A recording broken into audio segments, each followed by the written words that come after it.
April 2020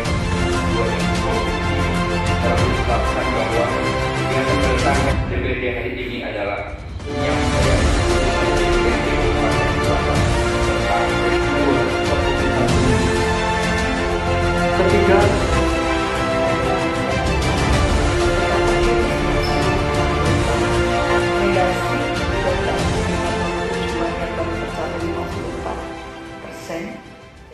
Jelaskan bahwa rekomendasi pun dimulai dari visi misi ya, tujuan, indikator sasaran sampai pada praktek realisasi fisik, realisasi anggaran maupun kinerja di masing-masing OPJ luar biasa.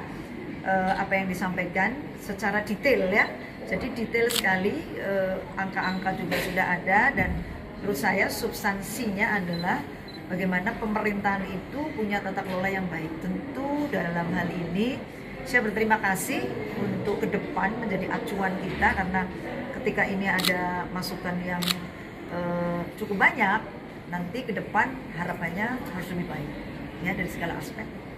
Jadi tadi Pak Ketua Pansus membacakan, dibantu oleh teman Pansus yang lain secara detail menyampaikan ada 13 halaman rekomendasi dan fakta yang ada di tahun 2020. Tentukan dari awal pada saat saya datang ke sini, kalau kita mau bicara good governance, yang pertama adalah rekrutmen yang benar. Dan kemarin kita lakukan untuk di Rumah Sakit Cilacap sudah mulai, Pak Ketua. Jadi rekrutmen BLUD dengan CAT melalui provinsi dan kemudian menggunakan wawancara dan tes di provinsi juga. Alhamdulillah nggak ada yang titip ke saya. Artinya sudah ada kesadaran yang luar biasa, karena indikasinya sebenarnya itu aja.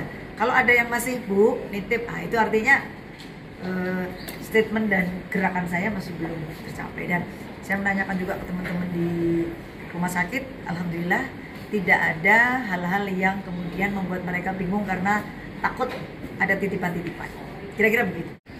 LKPJ untuk tahun ini memang LKPJ tidak seperti tahun-tahun berikutnya sebelumnya ya, karena LKPJ ini merupakan LKPJ di akhir ya RPJMD 2017-2022, maka penekanan kita, pressure kita, evaluasi kita begitu tajam. Nah, maka salah satunya itu kita melihat dari sisi perencanaan.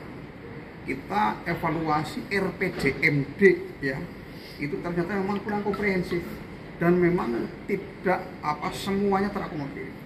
Salah satunya adalah indikator-indikator itu yang kemudian di sana tidak ada indikator yang menempatkan posisi guna menuju tercapainya sukses RPJMD 2022. Terus yang kedua, capaian kinerja yang kita lihat ternyata memang ada beberapa capaian-capaian, katakanlah dari beberapa IPM, kemiskinan dan sebagainya, itu dari 13 indikator itu hanya tercapai katakanlah 54%. Ini memang jauh. Dari nilainya saja itu belum sampai angka 60.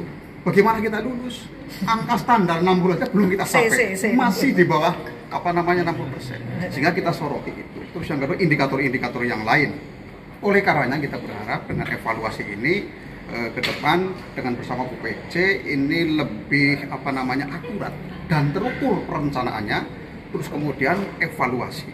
Ini yang penting, evaluasi. Tadi disampaikan oleh Baca Pansus bahwa ada capaian-capaian kerja masing-masing OPD, ada 13 atau 14 OPD yang kita nilai itu dari 100% anggaran, tapi capaiannya masih ada di bawah 50%. Dan varian-varian yang lain. Oleh karenanya kita minta ya mendorong agar aktif ya internal daripada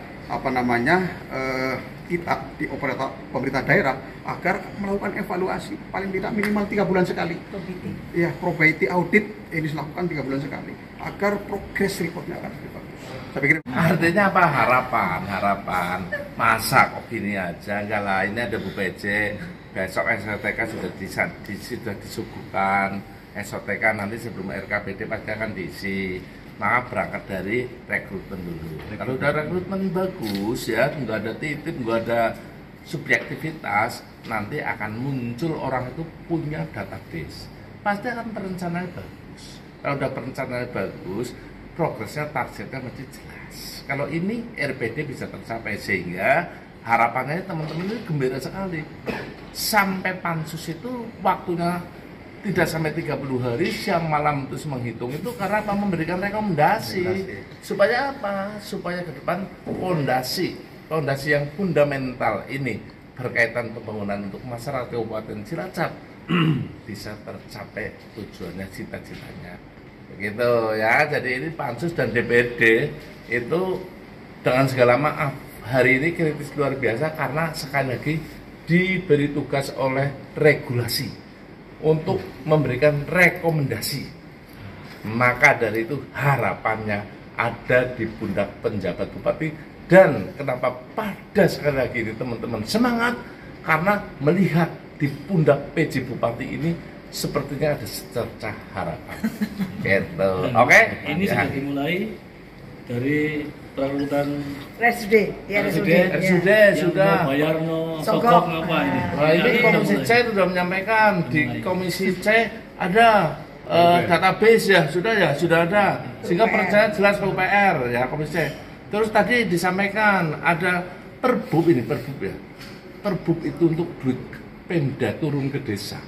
Itu kan untuk mencapai target-target dalam RPJMD termasuk bansos. Kalau hanya turun tok sih buat apa, ya kan? Sehingga nanti perbub itu juga punya dosa kalau perbub itu tidak mengacu pada RPJMD-nya. Ya, kalau bansosnya ini turun dengan targetnya perbub yang ke depan tolong ini Bu PJ dengan rekomendasi tadi dicermati, jangan sampai perbub dibuat hanya salah-salah. Harus diarahkan sehingga 1 tahun 2 tahun target di tingkat desa teman-teman kades terbantu dengan turunnya dana dari kabupaten melalui bansos ini ya. Perbub itu perlindungan dan punya dosa kalau perbubnya tidak ada kejelasan targetnya apa.